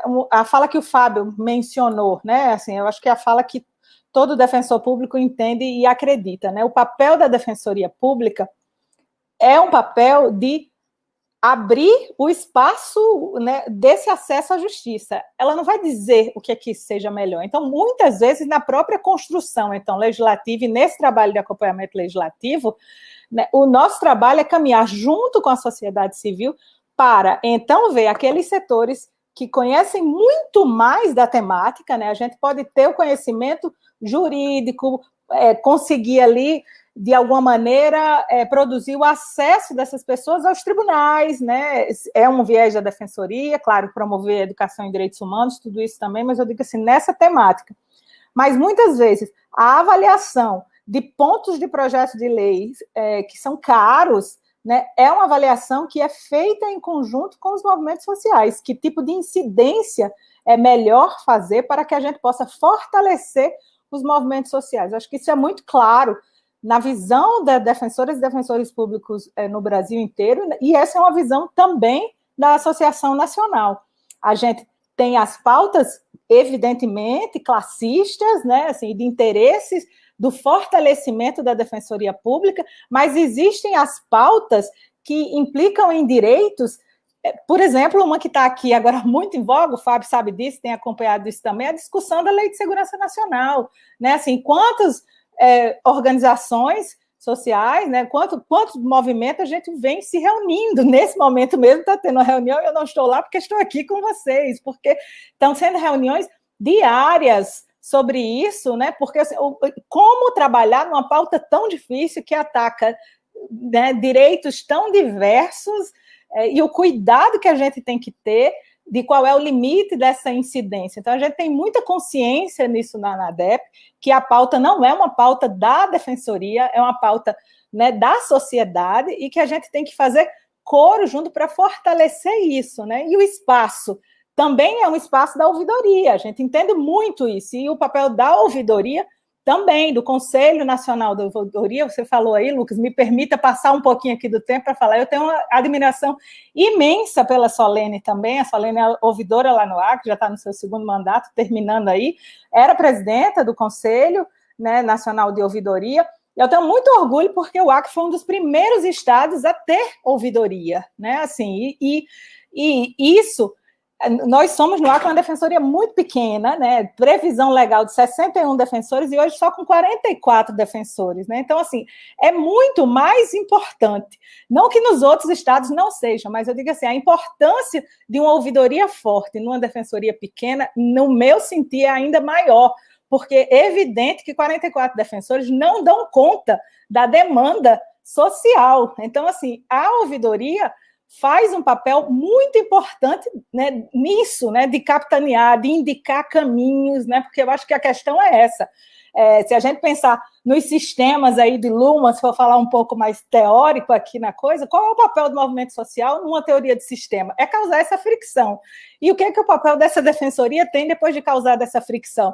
É de dar acesso à justiça, né? Assim, então, é muito interessante o trabalho do Rio de Janeiro nisso, e essa sistematização que a Laís tem e que propõe, que é uma sistematização que eu já diria aí, tem que levar para o CONDEG, né, para a Comissão de Direitos Humanos, produzir esse protocolo para disseminar entre as defensorias, porque é muito mais atividade fim do que atividade associativa, e a gente tem que compreender os espaços nisso, mas é preciso dar essa voz, né? Então, assim, quando a gente fala do papel do movimento social dentro da defensoria, eu digo, não existe defensoria sem movimento social, isso é uma coisa que eu acredito demais, não existe futuro da defensoria, ainda mais se a gente vê aqui pela pauta, eu diria pela pauta classista aqui na ANADEP, reforma administrativa em voga, discussão sobre o que é carreira típica de Estado, qual é, né, assim, onde está a força das carreiras, eu digo sem sombra de dúvidas.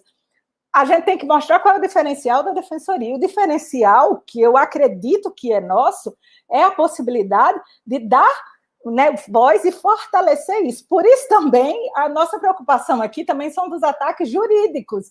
Quando uma OAB entra, por exemplo, a dizer que é inconstitucional a defensoria agir para a proteção de pessoa jurídica, né? Ou seja, porque isso está em discussão no STF na ADI 4636. Então, assim, é um outro lado de viés de atuação da ANADEP, que eu diria, então, para o Lucas em responder, acaba sendo um viés de proteção da defensoria e proteção desse espaço do movimento social dentro da defensoria. Desculpa aí que falei muito. Muito bom, doutora Rivana, trazer elementos para a gente pensar essa porosidade, né, se posso chamar assim, da atuação, do pensar, do agir da defensoria, a partir desse olhar e desse contato com as organizações da sociedade civil. A fricção, né, como você usou, um termo muito interessante, que o professor Boaventura de Souza Santos fala de criar inteligibilidade, né, de tradução, enfim, isso tudo converge no mesmo sentido. Muito, muito, muito bom. Fico muito feliz de poder ouvir essas questões. Olha, quando eu conversei com a doutora Rivana, o convite que ela trouxe, ela disse, olha, mas eu vou para aprender um pouco, e ela só falou uma frase que foi a defensoria, sem os movimentos, sem esse diálogo com os movimentos, não teria nem defensoria. Eu disse, olha, se você falar só essa frase, já vai ser ótimo, já a sua participação no debate vai ser linda, assim, já ser a cereja do bolo. E, sabe, foi sensacional, que você trouxe elementos fundamentais para a gente pensar a posteriori. Já estou aqui, né, tenho certeza que Laís também, Gil, Fábio, todo mundo pensando como é que a gente vai desdobrar isso, como é que a gente vai produzir coisas depois. Isso é interessantíssimo. Queria, então, para a gente seguir aqui no nosso debate, chamar o doutor Gil. Né? A gente, aqui na Defensoria do Estado da Bahia, tem uma cartilha institucional, eu vou disponibilizar o link aqui daqui a pouco, que é uma história em quadrinhos, né, falando sobre a própria Defensoria do Estado da Bahia, e o personagem, em algum momento, ela informa que a Defensoria, vou abrir aspas aqui, pode ajudar as associações de bairro e outras organizações, pessoas jurídicas sem fins lucrativos. A personagem explica isso, né? Além disso, né, o Dr. Rafson, que é o defensor-geral do Estado, a quem cumprimento pela sua atuação, pela sua sensibilidade também, ele tem dito, inclusive, que o diálogo com a sociedade civil é uma marca, vai ser uma marca da sua gestão à frente da Defensoria. E queria que você falasse um pouco dessa postura política, dessa abertura da Defensoria da Bahia. Você já falou aqui alguns elementos aqui no começo, mas também trouxe alguns casos, e eu queria que você falasse um pouco mais como a gente pode efetivar ainda mais esse desejo de manter as portas abertas para as organizações. Lucas, eu primeiro queria falar um pouco de ouvidoria, viu? Quando eu cheguei na Defensoria Pública, a gente não tinha a figura da ouvidoria, não tinha o ouvidor ou ouvidora, e eu lembro que quando se começou a discussão sobre a ouvidoria, houve muita instabilidade na classe, pela discussão com algumas pessoas, sobre qual seria o papel do ouvidor. E, na época, eu acho que a Defensoria da Bahia foi uma das primeiras, se não foi a primeira, sido uma das primeiras que aprovou a lei que instituiu a ouvidoria, lá em 2009. E eu digo a você, eu concordo em gênero, número e grau com Rivana. Não é possível a Defensoria Pública Brasileira caminhar hoje sem a parceria com a ouvidoria. E, ao longo do tempo, se mostrou que a parceria com a ouvidoria só fez melhorar o nosso serviço, só fez ampliar o nosso diálogo com a sociedade civil. Como eu disse a você, desde que eu cheguei na Defensoria, eu sou testemunha do trabalho dos meus colegas e de vários defensores. Eu já participei de atividades fora da Bahia, também em outros estados, aí muitas vezes no Rio de Janeiro, e sei do trabalho da parceria com a sociedade civil. E eu não acredito, hoje, ser possível trabalhar sem essa parceria. E digo mais, digo que a ouvidoria, vou voltar a falar da ouvidoria, ela trouxe, eu não sei se é pelo perfil das ouvidoras, nós tivemos 4 ouvidoras muito boas, e trouxeram a voz também do usuário do serviço, fortalecer a voz do usuário do serviço, para que a gente pudesse melhorar o nosso trabalho. Eu não vejo hoje como a gente trabalhar sem essa parceria com a ouvidoria. Eu coordenei o CIV durante algum tempo e sempre fui aberta a todas as demandas que a ouvidoria trazia, e as nossas ouvidoras sempre tiveram um papel muito mediador dentro da instituição. Então, isso facilitou muito ao longo do tempo o trabalho da ouvidoria aqui para a gente. E sempre eu lembro de uma ouvidora por quem eu tenho muito carinho por duas ouvidoras, que é a Tânia Palma e a Vilma Reis, e elas sempre foram provocativas em suas demandas, e sempre diziam, é possível atender mais, é possível a gente fazer mais, e nessa interação com elas, a gente cresceu muito, eu digo isso a vocês. Eu queria também falar um pouco sobre um tema que a Laís falou, sobre algumas associações que sofrem algumas questões por problema de fragilidade institucional. Olha, no dia a dia, para a gente que é da área civil, e acho que o Fábio também lá na área de direitos humanos, que sabe, que lida com os casos concretos, das demandas que são trazidas pelas associações, que é possível a gente perceber a importância dessa assessoria jurídica dessas associações. E teve um caso que eu citei na minha explanação inicial, de uma associação que ela teve o recurso bloqueado. Era uma questão burocrática que de tão fácil resolução, mas ela não conseguiu se desvencilhar no âmbito administrativo e a gente acabou judicializando, e esse entrave burocrático impediu que ela recebesse repasse das próximas parcelas do recurso, do convênio, e isso impediu que ela pagasse até alguns funcionários, né? Era uma ONG que trabalhava com pessoas com deficiência, tinha um trabalho na área de direitos humanos muito bacana, e a pessoa que presidia essa associação acabou sofrendo também algumas consequências jurídicas. Então, só para quem lida nessa parceria com as associações é que sabe da importância dessa assessoria jurídica. Eu acho que o relatório que ela traz vai permitir a gente qualificar esse trabalho, né? Ela aponta de forma bem incisiva nas recomendações finais algumas questões que a gente já pode, num próximo encontro, né, Laís, como eu me coloquei à disposição, para a gente já alinhando alguns pontos e construindo um protocolo que vai facilitar muito o nosso trabalho. Com relação às portas abertas, Lucas, não tenha tranquilidade e a certeza, principalmente quando eu vejo uma fala da presidente da Associação Nacional dos Defensores, falando e reconhecendo a importância da sociedade civil. Não tenha dúvida que não só na Defensoria da Bahia, mas em todas as defensorias, já se incorporou essa ideia de que caminhar com a sociedade civil, eu não lembro se foi Rivano ou Laís que falou, que a gente, quando caminha com a sociedade civil, a gente não substitui a fala da sociedade civil, é uma parceria, é um caminhar junto, e nesse caminhar junto, crescemos enquanto instituição, e a sociedade civil também cresce, e a gente respeita a voz da sociedade civil. Eu não sei, eu achei muito interessante, uma das duas colocou esse ponto, e era uma coisa que eu aprendi lá atrás. Eu cheguei a atuar num caso que envolvia o Quilombo Rio dos Macacos, e eu ouvi muito das pessoas a importância da defensoria respeitar a vontade do movimento que estava ali se colocando, do movimento que estava se pondo e lutando pela efetivação do seu direito, de respeitar a fala e a vontade daquelas pessoas. Então era isso que eu queria colocar, e estou aberto aqui para mais perguntas. Lucas. Muito bacana, Gil.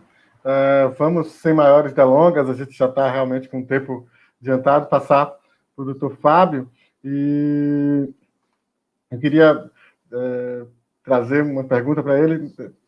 Doutor Fábio, você colocou algumas questões super interessantes. A experiência do Rio de Janeiro é uma experiência avançada, né, de vanguarda, eu diria, no Brasil, com relação a essa sistematização, né, da retaguarda jurídica para associações. E eu queria que você trouxesse um pouco mais dessa sua impressão, talvez um olhar pessoal, enfim, não sei se tem uma avaliação institucional disso, se você entende que o contato com as lideranças e com as entidades vem contribuindo com a atuação da própria Defensoria Pública. Acho que você já acenou um pouco nesse sentido, e que exemplos você poderia fornecer de questões que a Defensoria foi pautada efetivamente pelas organizações, né? Trazer um pouco do pragmatismo, em alguns casos, algumas questões que permeiam lá a atuação da Defensoria Pública do Rio de Janeiro. Lucas, obrigado pelo retorno da fala. Eu fico muito feliz de ouvir a Laís, a Rivana, o Gil, e nesse momento eu queria muito me dirigir às dirigentes, os dirigentes de organizações da sociedade civil, porque no Rio a gente faz mensalmente uma reunião coletiva para esclarecer as pessoas que pretendem se constituir formalmente, antes do procedimento individual, que é feito desde análise, viabilidade, toda aquela burocracia que varia de acordo com o município, mas há uma reunião coletiva em que é feita uma palestra longa, um debate, em que nós apresentamos o que é uma organização da sociedade civil, pode remunerar, não pode remunerar, quais são as consequências, quais são as vantagens e desvantagens. E é muito claro que no diálogo com eles e com aqueles que aqui estão conosco, é que para ser dirigente de organização de sociedade civil, e eu fui, inclusive, antes de ser defensor, meu concurso é de 2001, a gente precisa ser muito persistente e resiliente, né? Porque dirigente de organização de sociedade civil no Brasil, ele é criminalizado, ele é criticado. Se você faz uma veiculação, uma propaganda com várias logos, ou dizendo que está recebendo valores de organizações, se for grande, a pessoa diz, não precisa mais do meu dinheiro, não vou mais colocar. Se forem muitas, ainda que o valor seja baixo dessas instituições, essa instituição já está muito grande, está muito chique, não vou dar nada. Ao mesmo tempo, se a dirigente ou dirigente adquire alguma coisa, fruto do seu trabalho ali suado, difícil, porque a relação, sobretudo com recursos públicos, é sempre muito tortuosa, né? Uma renovação de um termo de parceria ou até convênio, né? A gente sabe que muitas entidades ainda e entes insistem em tratar as organizações como se fossem entes do setor público e insistem nessa nomenclatura e toda essa construção prévia ao Miroski, né, impondo a questão do convênio, mas uma renovação é tortuosa, porque a organização é obrigada a suportar, sem recursos, toda a questão trabalhista e tributária da sua equipe profissional, a angústia de lidar com isso, enquanto o setor público impõe uma série de exigências descabidas e atrasa, via de regra, a renovação. Então, para ser dirigente, aí minhas felicitações aqui a todas as dirigentes e dirigentes, porque o país precisa de pessoas como vocês. Nós sabemos que o Estado é omisso e ele falha muito, sobretudo quando a gente fala em direitos econômicos, sociais e culturais. Nós percebemos, olhando ao redor, basta ter um pingo de olhos de ver e não andar com indiferença, e você percebe o quanto há de necessidades, o quanto há de trabalhos abertos, muito próximo de cada um de nós, e que se não fossem as organizações da sociedade civil, as pessoas atendidas estariam numa situação muito mais dramática e difícil. Então, a organização da sociedade civil, com toda a sua tecnologia própria, com a sua capacidade do contato direto e rápido com aquela pessoa que realmente precisa que seja prestada atividade, ela faz aquilo que o Estado é incapaz de fazer. Então, graças às dirigentes e os dirigentes, nós temos uma sociedade ainda extremamente desigual, extremamente elitista, mantenedora de privilégios, mas muito melhor, sobretudo para os mais miseráveis, porque existem as organizações da sociedade civil. E nesse contexto, eu dialogava com eles o quanto é difícil essa persistência, essa resiliência, essa capacidade de enfrentar as críticas. Se um dirigente compra um carrinho um pouquinho melhor, a pessoa já diz, tá aí, não vou dar mais meu dinheiro, tá roubando, tá desviando. Então, conviver com essas críticas é árduo, é preciso criar uma casca muito dura, mas é fundamental. O trabalho que cada um faz é fundamental. Por suportar nas situações em que há recursos e que o trabalho desenvolve bem, sobretudo nas situações em que faltam recursos humanos, recursos financeiros, ou que essas críticas infundadas, ou exigências dos órgãos de controle descabidas, que fazem os nossos cabelos ficarem brancos, que tiram o nosso sono, e a persistência, a segurança fazem desse país um lugar muito melhor. Em relação à defensoria, dessas várias atuações, me desculpe, Lucas, eu me antecipei já no primeiro bloco e acabei citando várias.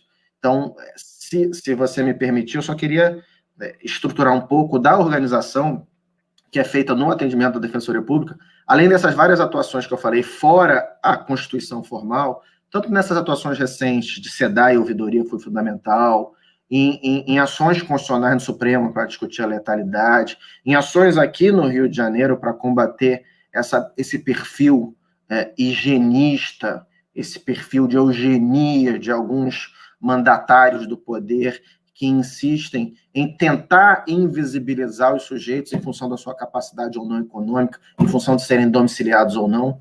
Então, são frentes muito importantes. E esse contato com a sociedade civil, organizado ou não, faz da Defensoria Pública uma instituição mais humana, mais eficiente, apesar das dificuldades estruturais. Rivana nos narra aqui que o estado do Acre tem uma quantidade absolutamente inferior ao que deveria haver para poder atender minimamente a população. Então, nós sabemos que a instituição enfrenta obstáculos, há muitas discrepâncias regionais, mas, por exemplo, São Paulo, a Defensoria Pública de São Paulo só existe por causa da sociedade civil. É uma instituição extremamente jovem no sistema de justiça, mas é potente, é imensa e é capaz de produzir muito.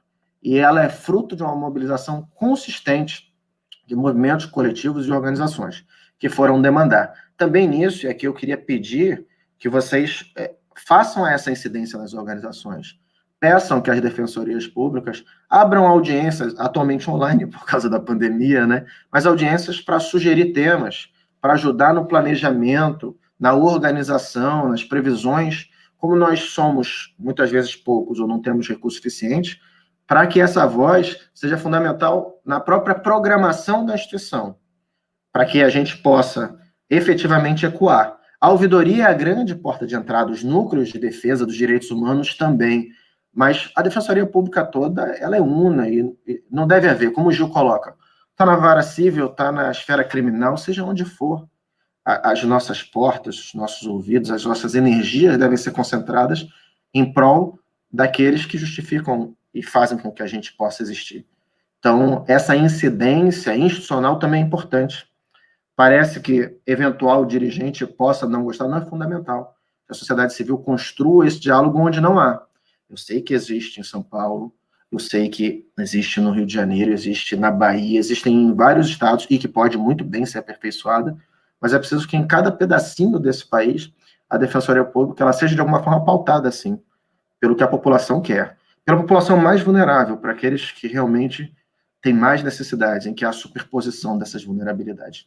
Então, rapidamente aqui, porque eu sei que o nosso espaço está bem esgotado, a gente faz aqui o atendimento, simplesmente para dinamizar e ajudar, inclusive, as outras instituições. Primeiro, um atendimento coletivo, via de regra, mensal. Convidamos e dialogamos com as instituições, apresentamos, e em seguida ouvimos todas as dúvidas. Na sequência, cada organização ela é atendida individualmente, e nós auxiliamos na constituição do seu estatuto, e aí ouvimos. Cada estatuto tem que ter as suas peculiaridades. Depois auxiliamos também nas atas de eleição, na Assembleia, como fazer, e na sequência também, tudo de forma gratuita, no Registro Civil de Pessoas Jurídicas, auxiliamos na questão da inscrição, do CNPJ, as questões de viabilidade a variar de acordo com os municípios. Então, é um trabalho delicado, porque é uma burocracia que precisa ser preenchida ali em várias etapas, então são vários encontros individuais, 1, 2, 3, mas ele é crucial para a mobilização de diversas pessoas que querem se reunir, que querem construir espaços de cidadania e de diálogo para o aperfeiçoamento da nossa sociedade.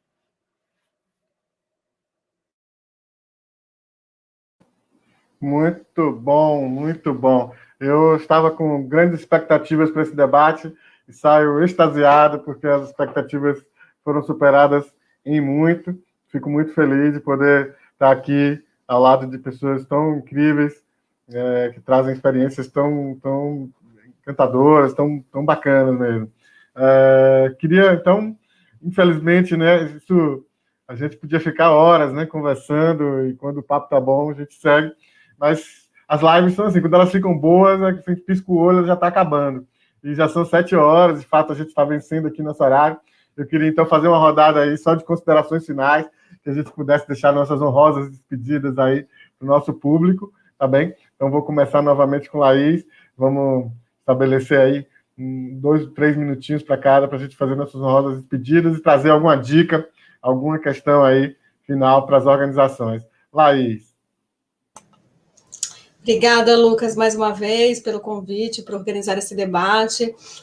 Acho que eu já deixei vários links, assim, de informações e coisas que a gente andou trabalhando e sistematizando aí nos últimos anos sobre o assunto, mas, obviamente, me coloco à disposição aí, tanto dos defensores, quanto das organizações de sociedade civil, para conversar um pouco mais. Acho que a reflexão final que eu faço é que esse é um momento bastante delicado da nossa história, né? Não só pela pandemia, mas a gente vive uma judicialização da política.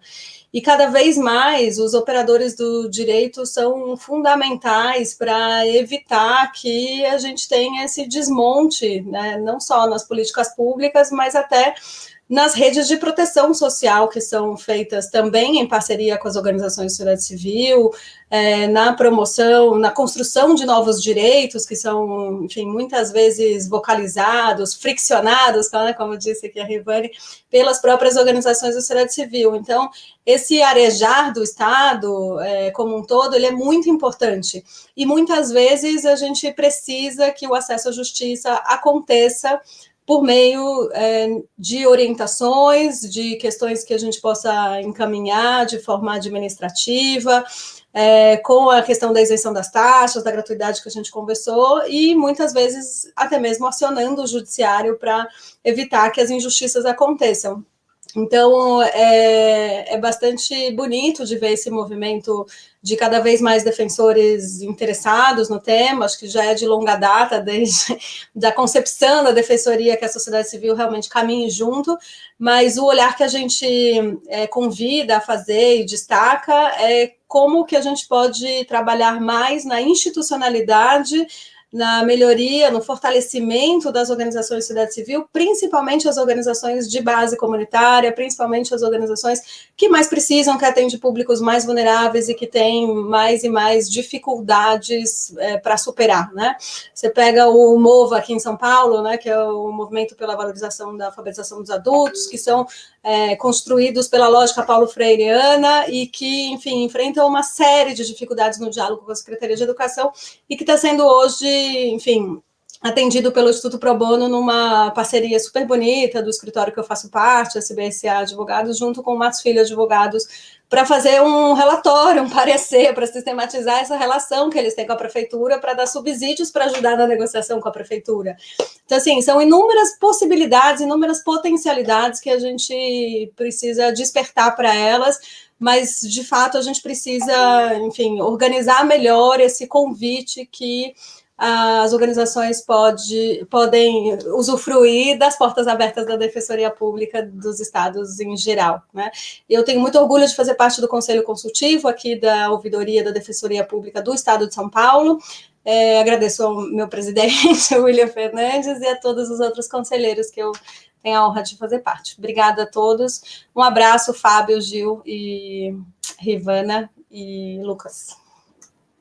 Obrigado, Laís, querida. Doutora Rivana. Eu queria só concluir outra vez agradecendo pelo espaço, incentivando que isso seja feito mais vezes, né, que esses seminários aí que o Fábio e a Laís falaram, que a gente possa pensar em fazer dessa maneira aqui virtual, atingindo mais gente, e eu diria que uma fala para os movimentos sociais, para as organizações da sociedade civil, que eu sei que estão aqui escutando e assistindo, que batam, né, batam na porta da Defensoria Pública, né, assim, façam o papel de, e quando vocês fazem isso, vocês estão fazendo o papel de ajudar a Defensoria Pública também, né, a ampliar esses espaços, a ampliar esses olhares, a enxergarem o que às vezes não está, né, estampado ali na cara, e com isso contribuir, estão contribuindo, né, para a efetivação da Defensoria enquanto instrumento democrático, né, e da efetivação de política e do fortalecimento do Estado democrático brasileiro. É muito importante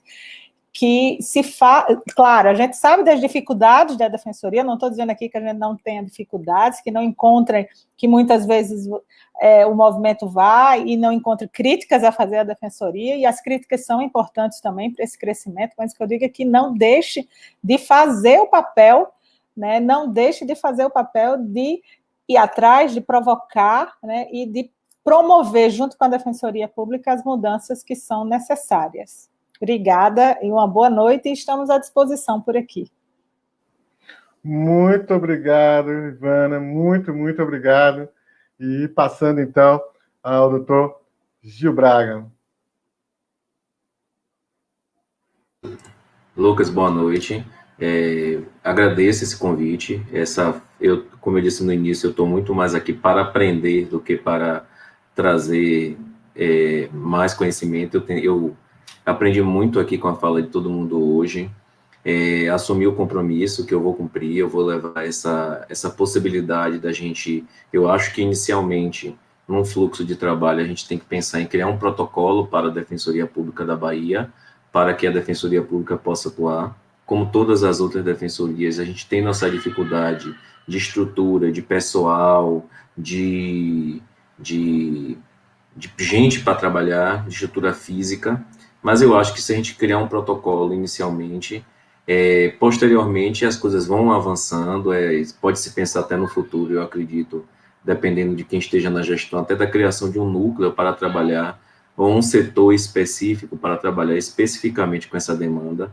Hoje, pelo que eu atendo na defensoria, não é uma demanda ainda volumosa, mas eu acredito que essa demanda não exista, porque a gente ainda não sistematizou o trabalho e as pessoas ainda não conhecem esse potencial da Defensoria Pública de ajudar as associações e as organizações da sociedade civil, certo? Então, eu acho que fica aqui, né, o meu compromisso, eu vou levar essa ideia ao Defensor Público Geral, vou apresentar essa proposta a ele, e acredito, pelo perfil do colega que está à frente da gestão, que não vamos ter grandes dificuldades de trabalhar com a sociedade civil nesse item da assessoria às associações e demais entidades. Agradeço, Lucas, espero que a gente possa estar juntos em outras oportunidades. Também peço a Laís, a Rivana e a Fábio que a gente possa estar juntos. Eu estou aqui disposto a estar trocando ideias com vocês para construir esse protocolo, como eu disse, que eu acho que tem que ser o primeiro passo para depois a gente fazer uma busca ativa, entendeu, Laís, da demanda. Eu acho que a demanda precisa ser buscada, as pessoas não sabem ainda desse nicho de trabalho da defensoria. E é como eu elenquei até um caso concreto de uma pessoa que sofreu um problema, até no seu patrimônio pessoal, sofreu um problema sério, e se ela tivesse até buscado a defensoria no momento anterior e a gente tivesse atuado na fase administrativa, possa ser que se evitasse, que não se chegasse a esse ponto. Possa ser que a gente evitasse que uma pessoa engajada, eu conheço o trabalho, uma pessoa engajada, uma pessoa que quer realmente ter um projeto social importante, e infelizmente, pela falta de assessoria jurídica, sofreu um revés. Tá ok, gente? Boa noite, muito obrigado. Obrigado, doutor Gil. Então, por fim, doutor Fábio Amado. Eu queria agradecer muito a oportunidade. Laís e Rivana são pessoas queridas que eu admiro demais. Gil, um grande prazer te conhecer. Lucas, nos falamos muito, mas nunca nos vimos, então uma satisfação também. Eu queria agradecer a equipe da Defensoria Pública, quando eu falo aqui em nome do Rio de Janeiro, e essas 2.000 organizações foram trabalho de muitas defensoras, defensores, servidoras, estagiários, muita gente atuou para que essas organizações pudessem estar constituídas hoje.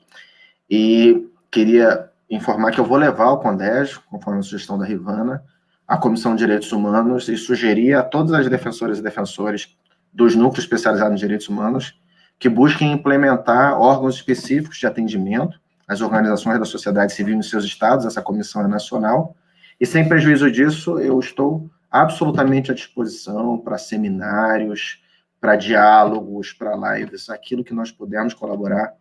Contem aqui com a Defensoria Pública do Rio de Janeiro, tá bom? Muito obrigado pelo convite. Bom, eu queria finalizar, então, mais uma vez agradecendo a cada um de vocês pelo tempo, pela partilha de conhecimento, pela generosidade, por estar aqui, por dispor. A agenda de todo mundo está super atribulada, mesmo assim vocês abriram aí um espacinho nessa agenda para a gente fazer essa discussão. Agradecer aqui em nome do OSC Legal Instituto, me colocar à disposição, até agora todo mundo se colocou à disposição e não só por o momento certo da fala. Eu também me coloco à disposição, já tenho feito essa dobradinha aí, e essa parceria com Laís, desde que estava na plataforma Miroski, hoje em parceria com a plataforma. Tenho certeza que a própria plataforma Miroski também há de somar aí nessa parceria, né? Então, nos colocamos à disposição para a Defensoria Pública do Estado da Bahia, que já tem alguma proximidade aí com o Gil, com a Lívia, Rapson, todos os defensores aqui, gente muito competente, muito comprometida, que tem uma grande admiração, e também a ANADEP, né, na pessoa da doutora Rivana, mas também né, em todo o corpo de defensores e defensoras, o que precisar, o que preciso for de informação. Estamos aqui. Doutor Fábio, uma honra, um prazer enorme conhecê-la. E Laís, que é uma amiga querida, que tenho grande admiração, mais uma vez, aqui com a gente, somando e trazendo todos esses elementos, toda essa generosidade de conhecimento aqui. Fico, assim, absolutamente feliz e em êxtase mesmo, por conta desse debate, muito mais do que eu esperava, né? Dizer que tem um ano que a gente está nessa pandemia, tem um ano que a gente está fazendo live, a gente percorreu 21 estados do país, falando com organizações e tal, e de repente a pandemia veio e deixou todo mundo em casa. Tá um ano que a gente está fazendo as lives, e eu estou celebrando isso hoje aqui, em companhias tão incríveis. Isso é uma felicidade inenarrável, assim, sem preço. Estou sem palavras mesmo. Então, parabéns, você foi guerreiro. Foram mais de 30 lives, quinto debate, uma série de eventos, enfim. Então, não é fácil, mas a gente está aí em prol do fortalecimento das organizações, em trazer atores, como o Ministério Público, como tivemos, própria Defensoria, falar com terreiros de candomblé, com grupos de capoeira, né, falar sobre LGPD, coisas mais técnicas, coisas mais pragmáticas, mais simbólicas, mais estéticas.